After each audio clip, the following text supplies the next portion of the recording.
Cadastro Nacional de Adoção. Mas as porcentagens continuam muito parecidas.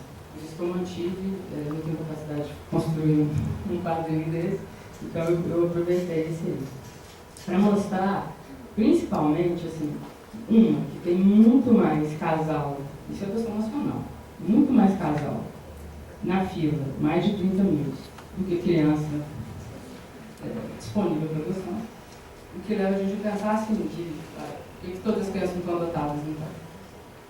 Tem muitos fatores, mas um dos fatores que são mais relevantes, o fator que é o mais relevante, é o que tem ali, não 1, 2, 3, 4, 5. A quinta coluninha ali, que é o seguinte, 90% desses casais desejam crianças de até 5 anos. 91% das crianças têm mais de 5 anos. Ou seja, isso é o que torna tão relevante, tão importante a gente falar de adoção tardia. Mas assim, falar demais e estudar isso muito, pensar o tanto que é uma via importante para que essas crianças tenham acesso a uma vida digna, minimamente digna. Tá? Para introduzir o caso que eu vou apresentar para vocês, eu estou usando essa referência dessa autora, tem um livro que chama, que eu traduzo como As Engrenagens da Adoção Tardia, mas que pode ser traduzido também como O que está em jogo na adoção tardia, ou alguma coisa desse tipo. Que é um livro em francês, que ela trata, ela considera que um dos pontos fundamentais para a adoção ser bem sucedida, uma filiação adotiva ser bem sucedida, é o processo preparatório da criança, que é a tecla que a gente parece que combinou de falar disso, né? Mas realmente é uma coisa muito importante no processo todo. Então eu vou entrar no caso direto. Esse caso é assim, tem fragmentos do caso, depois tem comentário. Eu vou ler, tá? Porque senão eu vou me estender na fala e não vou. Bom, a semana anterior de João foi marcada por pesadelos. Para que João não sofresse tanto com a ruptura e não associasse sua perda com a chegada dos pais adotivos, ele foi retirado da família acolhedora uma semana antes do início do estágio de convivência. Semana essa em que passou na casa da responsável pelo abrigo em que João passava as manhãs. Aqui, ressaltamos a importância da preparação da criança para a adoção. Embora seja um momento de alegria para a criança que receberá uma nova família, se trata também de um momento de muitas perdas. Esse trecho eu acho ele muito rico, assim, porque está incluído ali, né, eu falei que eu não estou sendo explicitamente teórica, mas assim, está incluído ali muitos aspectos importantes. Assim. Um deles, que é primordial, é que essa vinculação não seja feita diretamente, essa assim, de perda da família biológica, perda de uma referência, a chegada de uma nova família, sabe? É para evitar que a criança vincule dessa forma. Tipo assim, eu perdi isso tudo que vocês chegaram. A preparação ela tem que ser um processo intermediário entre a vida que a criança tinha e aquela que ela vai ter. Por isso que é um momento tão importante. Assim, tá? Bom.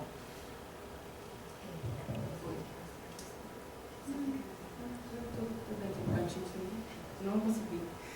Obrigada. Bom, antes dos pais chegarem, João, de 9 anos, foi sendo preparado para a adoção pela equipe do juizado. Aos poucos, foram apresentando a ele aqueles que seriam seus pais. Logo no primeiro dia da preparação, um fato foi revelador. João não seria adotado por um pai e uma mãe, mas por um casal de homens. Ele disse, sem hesitar, ao final do primeiro encontro com a equipe, ele disse, eu não quero uma mãe viada, eu quero um pai e uma mãe. Bom, logo ali no primeiro pedacinho, né, fala da preparação. Ele foi sendo preparado, pai adotivo, né, está muito ansioso, está esperando 2 anos. A equipe, cada comissão de adoção trabalha de uma forma.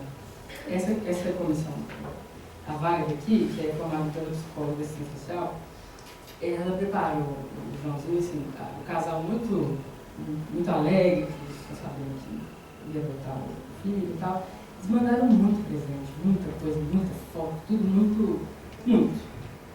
Aí, numa tentativa de não seduzir a criança através disso, que ela não ficasse seduzida pelas imagens, pela quantidade presente, o que eles fizeram?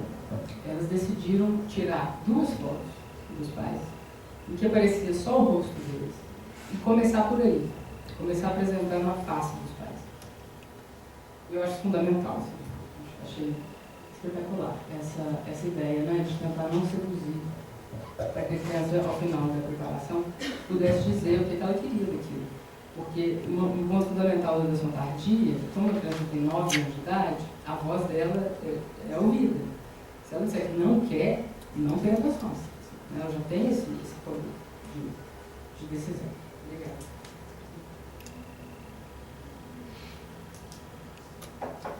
Bom,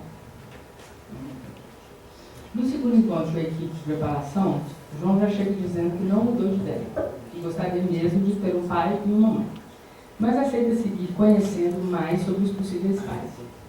Então fica sabendo o nome deles, e é mostrado ele uma foto, que é o que eu disse mais cedo aqui, que se podia ver apenas o rosto dos dois. Ele leva a foto com ele e continua dizendo não. Ele leva as 2 fotos assim, dos 2 pais. No terceiro dia de preparação, João mostra a foto dos pais, perfeita, sem nenhuma amassada, parecendo ter tomado muito cuidado com elas.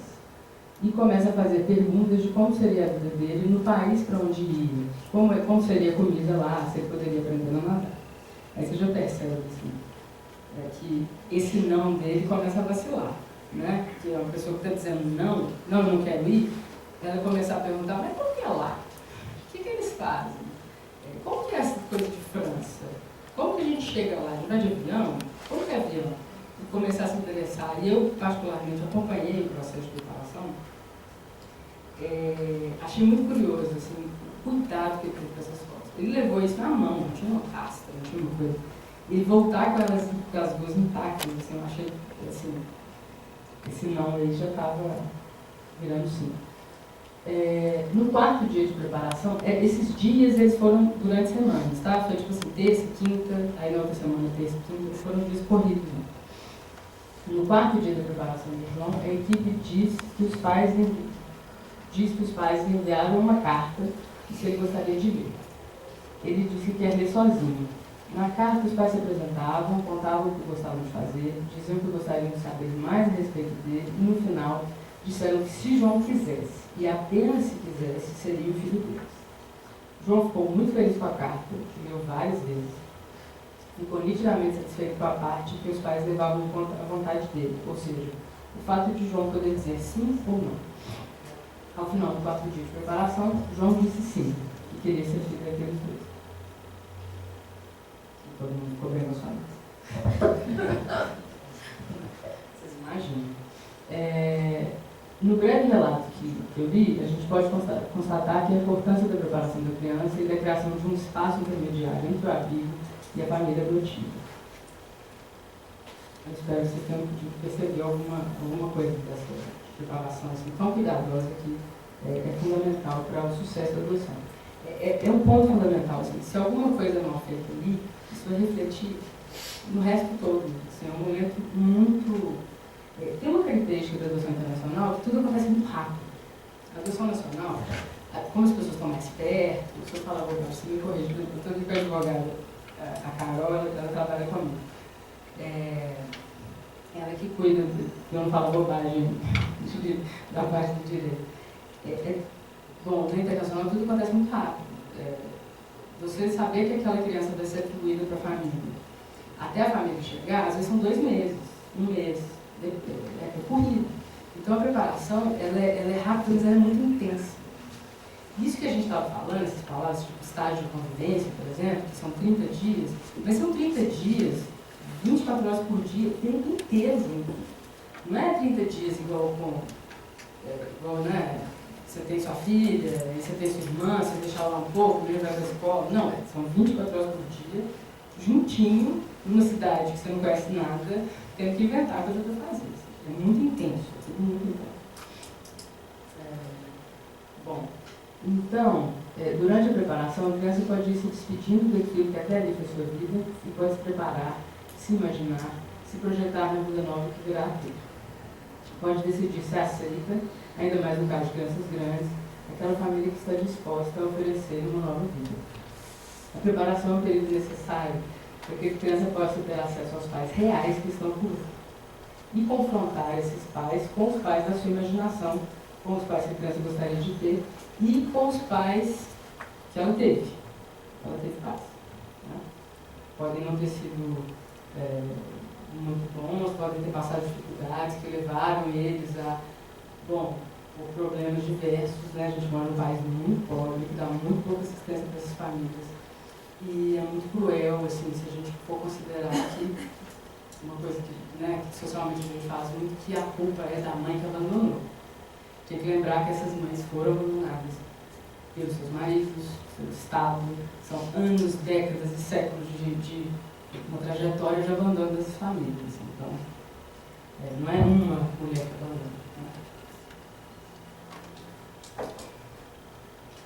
Bom, o nascimento no primeiro encontro, o momento fundador da filiação. Segundo a mesma autora, que eu citei anteriormente, assistimos aos primeiros momentos da vida em adoção, poderiam estar muito próximos daqueles que acontecem durante o nascimento. Nós falamos de um renascimento, nessa passagem de uma vida a outra. Ainda segundo a autora, os primeiros momentos de uma adoção são marcados por um idílio entre pais e filhos, um momento muito alegre. Trata-se de uma fase original, de um momento privilegiado, de um encontro marcado por um longo período de espera, tanto do lado dos pais como dos filhos, e um momento de completude, de realização, de nascimento. Mais um trechinho da história do Joãozinho. Às 15 horas, após 2 horas de conversa com a equipe de preparação, nos avisam pelo telefone que Joãozinho está no prédio. Uma sala separa João dos seus pais. João pede que os pais coloquem apenas o rosto pela porta. Olha os pais por um segundo e se esconde. João vem lento no seu tempo, parece tímido ou cauteloso, na expectativa de encontrar os pais pela primeira vez. Mostra primeiro o pé, depois a mão, depois sua voz. A voz é reconhecida pelos pais. Ele finalmente entra na sala e vai de corpo inteiro na direção dos dois, como se ninguém mais estivesse presente. Vicente toca na mão do filho e o coloca no colo. O segura nos braços e eles se abraçam por um longo momento. Vicente coloca João no chão e é a vez de Frederico abraçar o filho, segurá-lo nos braços, de olhar para ele, de conhecê-lo finalmente. João olhava para os pais e procurava traços que o ajudassem a reconhecê-los. Ele já os conhecia por fotos e por um contato rápido pela internet, pelo Skype. Então, quando está no colo de Vicente, ele passa a mão no seu barco e diz: "Você é o Vicente." E ele, apontando o Frederico, um tinha barba, outro tinha óculos. Então, ele, por causa dessa preparação toda, ele já tinha ali uma identificação assim, com os dois.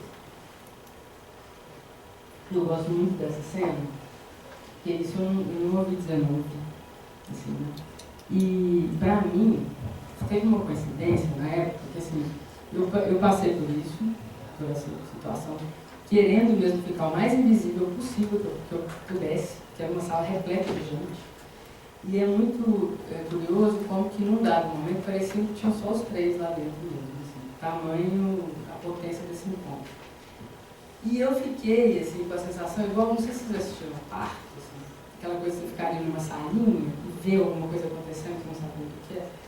É uma sensação que joga para esse lugar, assim, de um nascimento, né? E nesse caso, um renascimento, assim, uma coisa muito forte, muito potente, um encontro mesmo. O período inicial de uma adoção é marcado por regressões diversas. E a importância do... Acabou? Vou correr. O período inicial de uma adoção é marcado por regressões diversas, a importância dos cuidados, do contato com a pele, a procura do calor, necessidade de fricções cutâneas, são sinais precursores de um retorno imaginário ao seio, ao bem-estar, ao interior do ventre materno, ou à sua proximidade imediata. A criança se joga nos pais buscando contato direto, que pode gerar certo desconforto, quando o pai não entende como um menino grande precisa de colo. É mais um trechinho. É uma pena que você não tem peito, porque se você tivesse peito eu poderia mamar, disse João a Vicente um pouco antes da hora de dormir.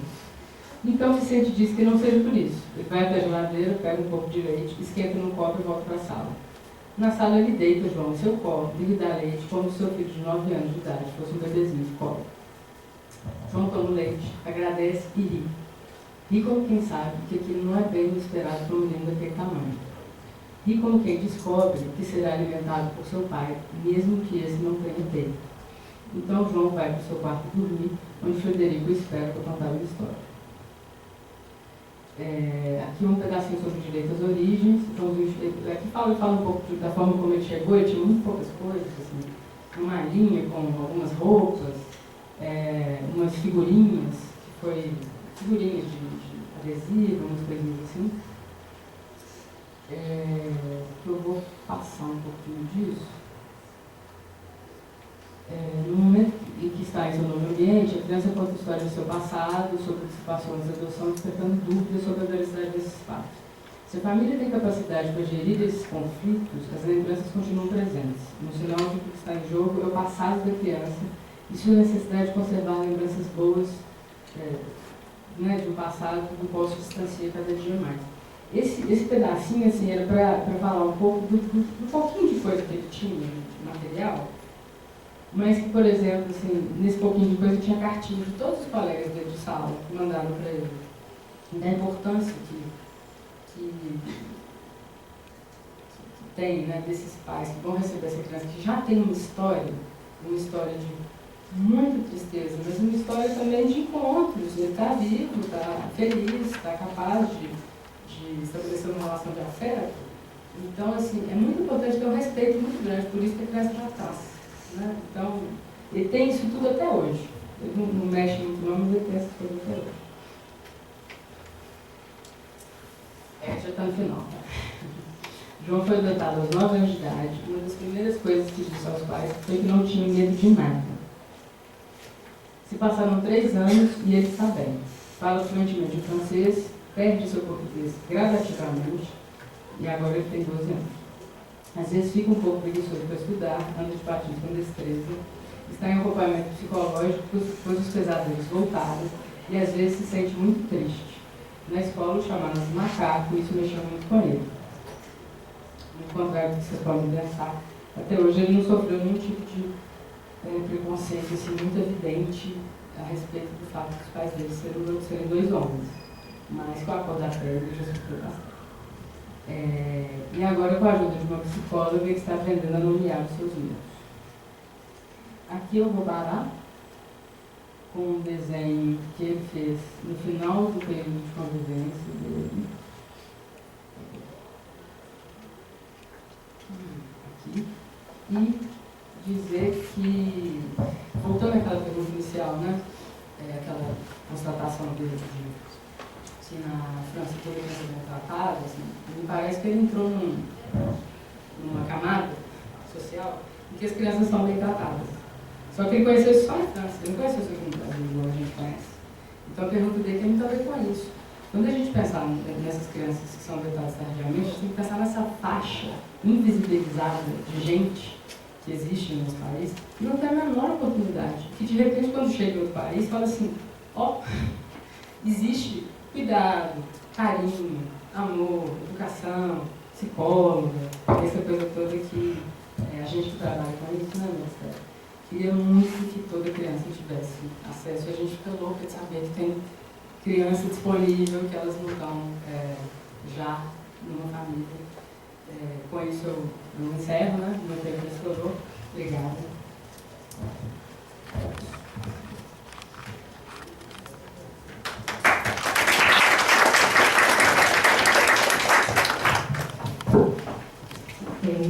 Agora a gente vai abrir para as perguntas. Eu queria colocar uma pergunta para vocês duas. Carol, você passa o microfone 2. Eu acho assim que tem vários motivos para isso acontecer, mas eu queria ouvi-las sobre a questão por que os casais internacionais topam essa adoção das crianças mais velhas, e isso não acontece aqui no nosso país, né? E uma outra questão que eu também já vou colocar seria... Vamos responder essa, depois eu vou colocar. Eu vou dar a resposta que eles topam porque, bom, os que não topam procuram adoção em outros países. Então, tem países que tem bebê, a Associação do Representante mesmo, ela trabalha também com o Vietnã. Então já é uma seleção nossa. Assim, quando uma família chega com a ideia de adotar bebezinho, vai adotar no Vietnã. Quando uma família já chega com esse perfil, já é um perfil muito, até hoje pelo menos, que são famílias assim, que são mais abertas, já viajaram no mundo, ou pessoas assim que já estão mais velhas, já não querem cuidar de um bebezinho, aquele cansaço todo, tá? Cuidar de uma criança muito pequenininha que não tem autonomia nenhuma. Porque essas crianças mais velhas, elas já são muito autônomas. A gente teve uma adoção de gente, assim, um menino que ele foi adotado com 2 anos e meio. É uma exceção porque ele tinha microcefalia e um quadro muito ruim, assim, um prognóstico muito ruim. Ele, com 2 anos e meio, ele acordava, tirava a roupa, botava no cesto, arrumava a cama, escovava tudo sem ninguém pedir para ele fazer nada. Então, assim, uma autonomia que eles têm, que às vezes essas famílias que são recompostas, com casais mais velhos, ou pessoas mesmo que têm uma visão, assim, eu acho que eles já são, a gente já pega uma camada de gente que está preparada para isso. Não é que a França, a adoção na França é mais, eles são melhores, não é isso. A questão é que, lá não tem criança, tem muito pouco, criança para ser adotada, eles adotam o mundo inteiro. E segundo, que às vezes tem algumas famílias também que têm uma visão muito boa do Brasil, que é adotar uma criança brasileira, acaba mudando um pouco o perfil para poder se adequar. Então, eu acho que aqui no Brasil também, se tiver mais, se a gente falar mais disso, mostrar que tem casos muito exitosos e que tirar esse tabu que existe, né, na adoção de crianças mais velhas, certamente tem muito casal aqui, muito disposto a ter como filho uma criança que já vem com 8, 9, 10 anos de idade. Eu acho isso. Eu queria acrescentar 2 coisas, aliás. A primeira é que os casais, quando eles estão passando por esse curso de formação pré-adotiva, onde é discutida a adoção, as características, é discutida, principalmente é dado aos casais a percepção, a consciência de que são problemas superáveis. Eles, durante esse curso pré-adotivo, eles costumam amadurecer o projeto e modificam, às vezes, a ideia inicial deles, que poderia ser uma criança menor. Esse é um aspecto. O outro aspecto que é interessante, no caso da Itália, por exemplo, é que lá o casal, a pessoa só pode ser 45 anos mais velha que o adotado. No Brasil, a pessoa pode adotar se for 18 anos mais velha. Não pode ser 30 mais velha que está dentro da lei. Lá não. Tem que ser 18 mais velha e 45 no máximo. Então, o casal, quando está começando a vida familiar, na Itália só casal, homem e mulher. Né? Quando eles estão começando a vida familiar, em geral eles não se interessam pela adoção. É quando eles estão um pouquinho mais maduros que eles começam a pensar na adoção.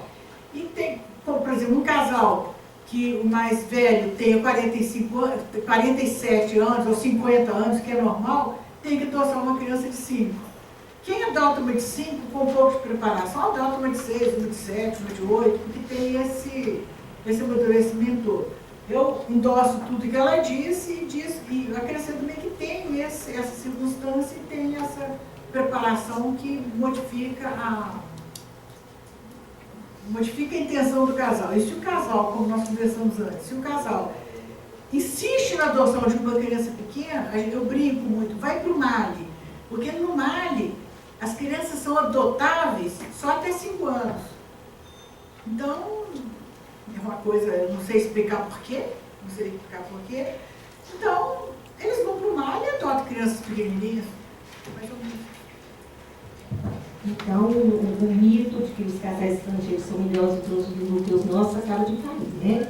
Então, falta mesmo educação, falta mesmo informação, falta mesmo um trabalho aí para mostrar que a adoção de crianças mais velhas é possível, né? Eu vou colocar mais uma pergunta para a Maristela. Maristela, a gente sabe que existem crianças nos abrigos, né, em situação de destituição de pai e poder. Eu sou favorável, isso é uma questão minha e do Estatuto da Criança e do Adolescente, que se esgote todas as possibilidades da família biológica, para depois se tentar uma adoção. Mas a gente sabe que na prática isso pode trazer algum sofrimento da criança, que é ficar mais tempo nos abrigos, né? E essa tentativa de colocar na família extensa, e depois não dá certo, essa criança é devolvida, existe alguma saída para isso? O direito pensa, a Érica também podia contribuir com a gente, vocês também, né? Porque é um paradigma que a gente vive, né? A gente quer que a criança fique na família biológica, que é um direito dessa família, que já foi tão violado em todos os seus direitos, mas, por outro lado, tem a criança que está lá esperando, né? Eu queria que você falasse um pouquinho disso. Uma coisa muito importante, e diz respeito a vocês todos, é que realmente a criança tem o direito de ser trabalhada a sua volta para a família de origem. É um direito dela incontestável. Só que não se pode, eu acho que os técnicos, principalmente os psicólogos, não podem apostar no improvável. Tem que ter, não é complicado definir isso. Normalmente, a maioria das crianças que estão abrigadas tem uma história de completa desestrutura familiar. Uso de droga e coisas afins. Então, teria que ter um pouco mais de coragem, talvez, de definir com mais rapidez. Não de forma nem aleatória e nem segura, porque segurança não é sinônimo de lentidão. E muito, por exemplo, eu comentei antes um caso de eu fiz uma adoção no ano passado no interior de São Paulo, de uma menina de 10 anos. Ela foi abrigada com 7 meses. É um absurdo. É realmente um absurdo. Porque dizer que prepararam tentaram retorno para a família, não é verdade. Porque a mãe tinha mais 3 filhos, esse pessoal que anda muito, e esses 3 filhos foram abandonados numa cidade vizinha e encaminhados para adoção, com conhecimento do pessoal. Então, assim, tem que ter um pouco mais de sensibilidade e pensar na criança, e deixar um pouquinho de direito de pai, de mãe, de casal adotivo. Não é esse o foco do problema. Tem que ser realmente a criança. E investir em quem tem condição de investir. O que acontece muito, por exemplo, a criança é abrigada e 2 anos depois, 1 ano depois, eles vão trabalhar a família. Impossível. Já rompeu o vínculo. A própria criança já rompeu o vínculo. Então tem que trabalhar imediatamente após o abrigamento. Tem que trabalhar. Os psicólogos têm que trabalhar naquele momento, não é deixar. Já tem costume de. A família é muito fácil, o menino está lá, de vez em quando a gente pode visitar. Não se prepara para retomar a convivência com aquela criança. Então eu acho que tem que ter muita coisa, muita gente tem que ter mais consciência, mudar um pouco o tipo de trabalho e pensar nas crianças. Né? Eu acho que ninguém tem direito, nem casal adotivo tem direito. A criança que tem direito.